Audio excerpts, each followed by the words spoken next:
Embora nem sempre estejamos cientes da nossa posição verdadeira sobre tais assuntos, a intensidade da nossa resposta emocional, quando eles despontam nas conversas, é um bom indicador de onde nós nos colocamos em relação aos assuntos mais calorosamente debatidos de nosso tempo. De uma maneira ou de outra, nossos sentimentos são baseados no que acreditamos. Por exemplo, para descrever o que é a diferença entre a crença de nossa raiva, compaixão e tristeza diárias, vamos examinar mais estreitamente como esses sentimentos são criados. Honrando a vibração. Definimos sentimentos como resultado de pensamentos que são alimentados por uma de apenas duas emoções possíveis, amor ou medo. O que torna especial um caso de crença é o fato de que ela, às vezes, parece acontecer sem quaisquer pensamentos, pelo menos sem um pensamento do qual estejamos conscientemente cientes. Código de crença 15. As crenças e os sentimentos que temos sobre elas constituem a linguagem que fala ao material, o estofo quântico que constrói nossa realidade. Todos nós já experimentamos uma crença que simplesmente parece acontecer e que vem de nenhum lugar, como a convicção de que estamos no lugar errado e na hora errada. Embora possa não haver razões óbvias para isso, nós apenas sabemos que tal evento definitivamente está lá. E, em geral, é do nosso melhor interesse honrar nossas crenças no momento em que as temos. Mais tarde, em um ambiente seguro, podemos olhar para trás e explorar o que pode ter feito o nosso alarme interno soar. Quando o fazemos, não é incomum descobrir que nossas crenças foram disparadas por algo além das emoções de amor ou medo que criam nossos sentimentos típicos. Esse algo é o poder do que muitas pessoas simplesmente chamam de vibrações da verdade do corpo, ressonância do corpo ou apenas ressonância. Em sua forma mais simples, a ressonância é uma troca de energia entre duas coisas. É uma experiência de mão dupla, permitindo que cada alguma coisa entre em equilíbrio com outra. A ressonância desempenha um enorme papel em nossa vida, em tudo, desde a sintonia dos nossos televisores e aparelhos de rádio em nossa estação favorita, até o sentimento inesquecível que temos quando outro ser humano olha diretamente em nossos olhos e diz: "Eu te amo". Nossa experiência do que acreditamos é totalmente sobre ressonância entre nós e os fatos com os quais estamos sendo confrontados. Para se ter uma ideia clara do que é ressonância, consideremos o exemplo da vibração compartilhada entre duas guitarras colocadas em lados opostos da mesma sala. Quando a corda mais grave de uma das guitarras é dedilhada, a mesma corda no segundo instrumento passará a vibrar como se ela fosse a única que acabara de ser tangida. Mesmo que ela esteja do outro lado da sala, ninguém a tocou fisicamente, e mesmo assim, ela ainda está respondendo à primeira guitarra, pois elas são iguais em sua capacidade para compartilhar um tipo particular de energia. Neste caso, a energia está na forma de uma onda que viaja através do espaço e atinge o outro lado da sala.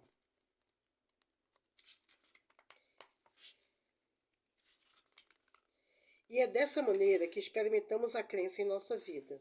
Diferentemente de duas guitarras em uma sala ajustadas para combinar uma com a outra, somos seres de energia com capacidade para sintonizar nosso corpo e compartilhar tipos particulares de energia.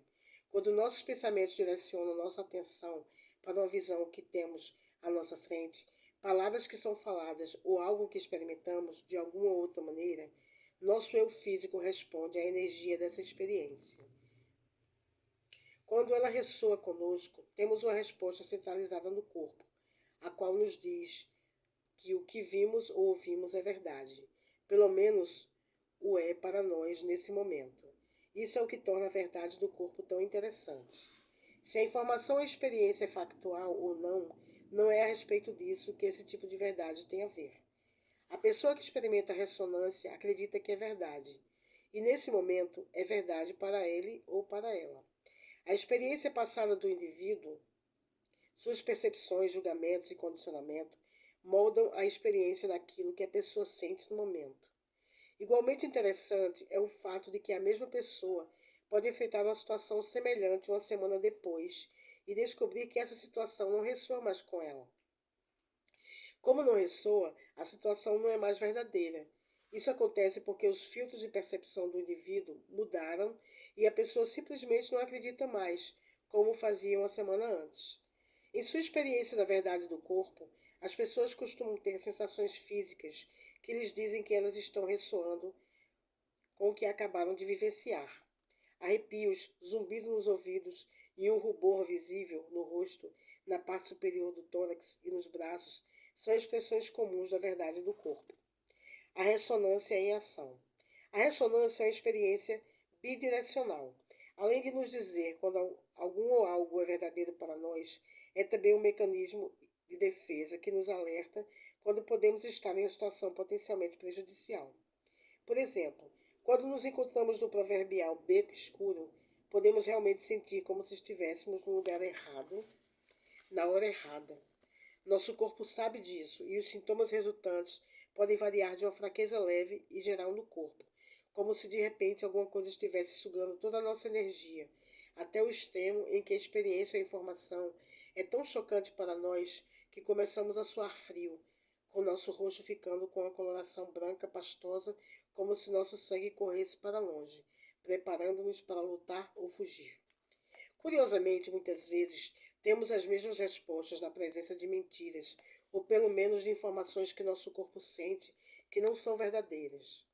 Embora possa ocorrer que nós simplesmente não temos todos os fatos, ou que aqueles que temos são percebidos de forma incorreta, a chave aqui está no fato de que, no instante que suspeitamos de uma mentira, estamos respondendo à nossa experiência daquele momento. Quando ouvimos alguém nos dizer algo que sabemos absolutamente, além de qualquer sombra de dúvida, que não é verdade, sentimos uma tensão em nosso corpo, que é comumente chamada de nosso detector de Bush, papo furado.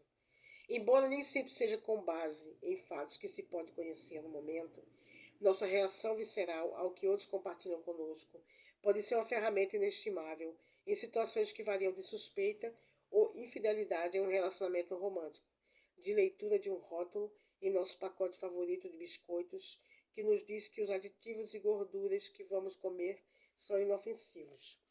Recentemente, minha família teve essa experiência quando médicos de árvores apareceram em nossa porta um dia para pulverizar nosso quintal com um pesticida que protegeria a vizinhança contra certos insetos. Embora estivessem nos dizendo que o produto químico era inofensivo para animais e seres humanos e até mesmo para crianças, as quais eu sempre pensei que também fossem seres humanos, também fomos instruídos a manter nossos animais de estimação, crianças e pés descalços fora do gramado por 24 horas e a limpar os sapatos de todos antes de entrar em casa. Embora não tenha feito nenhuma pesquisa sobre o pesticida ou a empresa, e não tivesse nenhuma razão para duvidar do homem parado à minha frente, o qual sinceramente acreditava no que seu empregador havia lhe dito, eu sabia no fundo do meu ser que o que me disseram estava incorreto. As primeiras palavras que saíram da minha boca foram esta pergunta: se o produto químico é realmente tão seguro, então por que todas essas preocupações? Depois de fazer algumas investigações rápidas na internet, minhas suspeitas foram confirmadas. O pesticida que fora proposto era do mesmo tipo que estava associado a vários problemas de saúde, nenhum dos quais era bom. É quase como se a empresa acreditasse que, uma vez que o seu produto não faria com que formigas de 3 cabeças aparecessem no quintal uma semana depois, o material podia ser usado sem problemas. A chave aqui, não temos que pensar sobre nossas experiências para determinar se elas são adequadas para nós. O corpo já sabe as respostas e responde com sinais com os quais estamos todos familiarizados. E esses sinais são as experiências que nos dizem quando aceitamos algo verdadeiro em nossa vida e quando não o fazemos. A questão é, será que nós temos a sabedoria ou a coragem de ouvir? Olhando antes de saltar. Às vezes podemos usar nossos instintos viscerais para que eles nos digam algo sobre o que está certo ou o que está errado em uma experiência antes que realmente a tenhamos. Essa é a beleza de ser capaz de pensar com antecedência sobre algo. Em nossa mente, podemos modelá-la e verificá-la de todos os ângulos para procurar os prós e os contras enquanto ela ainda é apenas uma possibilidade. Cientistas acreditam que somos a única forma de vida que usa as habilidades de pensamento para raciocinar dessa maneira. Pode ser precisamente por isso que nossa capacidade de pensar sobre nossas crenças é uma parte tão resiliente de nossa natureza. Em um artigo publicado em 2004, Rebecca Sachs, PhD, professora assistente no Departamento do Cérebro e Ciências Cognitivas do MIT, Instituto de Tecnologia de Massachusetts, mostrou que a capacidade para aplicar o raciocínio àquilo em que acreditamos desenvolve-se mais cedo e resiste à degradação por mais tempo do que outros tipos de raciocínio lógico estruturados de maneira semelhante.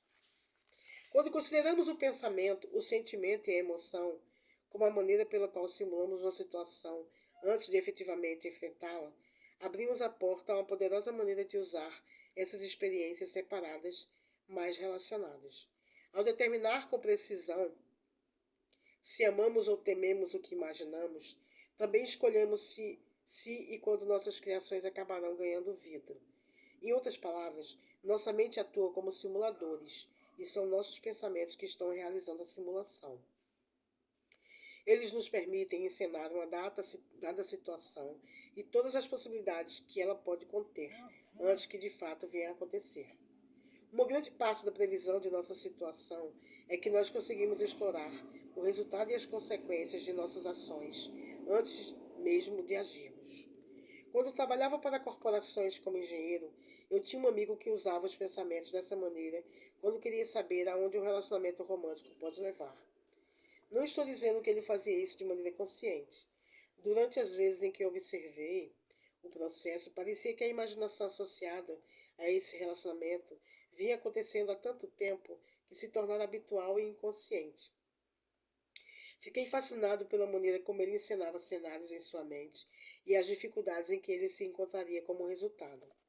Por exemplo, poucos minutos depois de conhecer um novo interesse romântico em potencial, em sua mente ele imaginava como seria o relacionamento deles e aonde ele poderia levá-lo.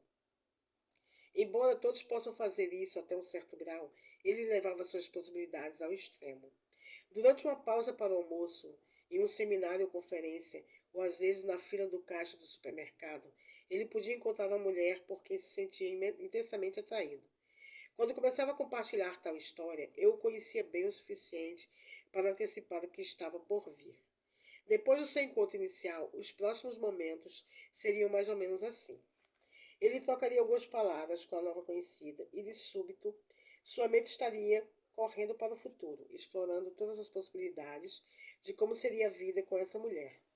Talvez eles namorassem por um ano ou mais e depois se casassem. E não muito tempo depois poderiam começar uma família.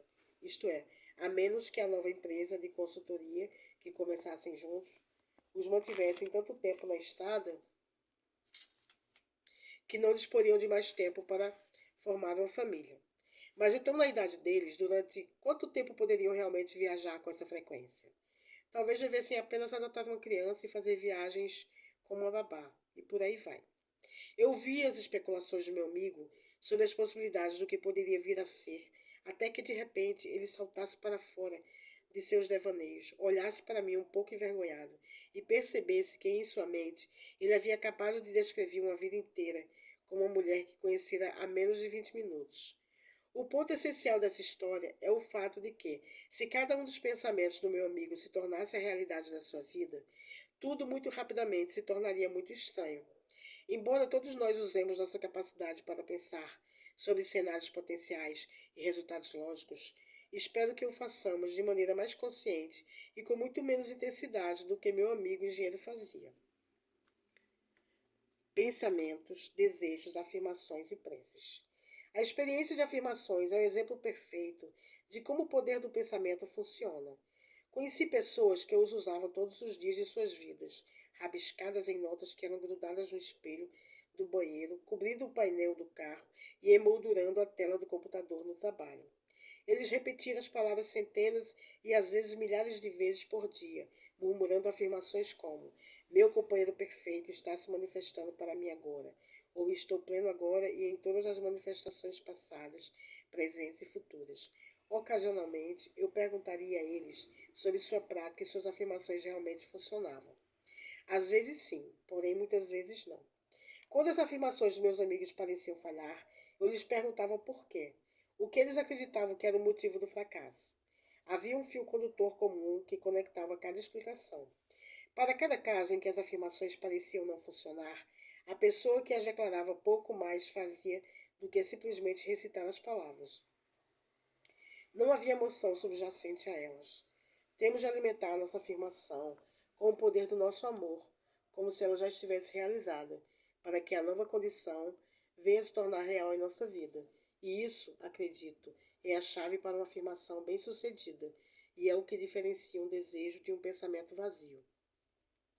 Pensamentos e desejos. Como observamos anteriormente, um pensamento é simplesmente a imagem em nossa mente do que é possível ou poderia se tornar possível em qualquer dada situação, desde relacionamentos de cura até tudo que existe entre eles. Se é a energia do amor ou do medo que alimenta o nosso pensamento, ele tem pouco poder e permanece o que é. No caso das curas descritas antes neste capítulo, a ideia de como seria a recuperação de uma pessoa e de como sua vida mudaria é um exemplo de pensamento. Embora seja importante saber onde a cura começa, o pensamento sozinho não é suficiente para instigar esse conhecimento. O desejo e a esperança de que um pensamento ganhe vida, mas sem a emoção necessária para que ele efetivamente ganhe vida, é um desejo, é simplesmente a imagem do que é possível. Na ausência dessa emoção necessária para trazê-lo ao mundo da realidade, um desejo aponta para um final em aberto. Pode durar segundos, anos ou uma vida inteira, como a visão do que poderia ser, suspensa no tempo. Exemplo: simplesmente esperar, desejar ou dizer que uma cura foi bem-sucedida pode ter pouco efeito sobre a situação real. Nessas experiências, ainda não chegamos à crença, à certeza que vem da aceitação do que pensamos ser verdadeiro, acoplado com o que sentimos ser verdadeiro em nosso corpo. Isso torna o desejo uma realidade. Afirmações e preces. Um pensamento que está imbuído com o poder da emoção produz o sentimento que o traz à vida. Quando isso acontece, criamos uma afirmação, bem como uma prece. Ambas se baseiam no sentimento, mais precisamente no sentimento que aparece como se o resultado já tivesse acontecido. Estudos mostraram que quanto mais claros e específicos formos, maior será a oportunidade de obter um resultado bem-sucedido. É por isso que as palavras do Abade nos lembrando do que o sentimento e a prece são tão poderosas. Elas são retiradas de uma linhagem de ensinamentos que permaneceram consistentes e verdadeiras por mais de 5.000 anos. Exemplo: uma afirmação bem-sucedida ou prece de cura teria por base o sentimento a partir do resultado completo. É como se a cura já tivesse acontecido. Por meio da gratidão pelo que já aconteceu, nós criamos as mudanças na vida que refletem nosso sentimento. Crença, os programas da consciência. Tudo que você vê, embora pareça estar fora, está dentro. Em sua imaginação, da qual este mundo de mortalidade é apenas uma sombra. Com esses versos, o poeta William Blake nos lembra do poder que vive dentro de cada um de nós, em cada momento de cada dia. Apesar das palavras terem mudado, a semelhança entre o que Blake está comunicando e o que as tradições budistas sempre nos disseram desde séculos atrás é inconfundível. Se, como elas afirmam, a realidade existe apenas onde a mente cria um foco e tudo o que experimentamos, embora pareça estar fora, está dentro. Então, claramente, nossas crenças são os programas que determinam nossa experiência. Vivendo no século XIX e no início do século XX, William James foi uma das pessoas mais influentes do seu tempo. Um homem da Renascença na Era Moderna, ele foi muito claro em sua visão do papel que a consciência e a crença desempenham em nossa vida. E isso antes mesmo de ele se tornar um psicólogo. Em seu artigo de 1904, Dois Conscious existe? Será que a consciência existe? Ele afirma que às vezes o que experimentamos da consciência é intangível e figura como um pensamento.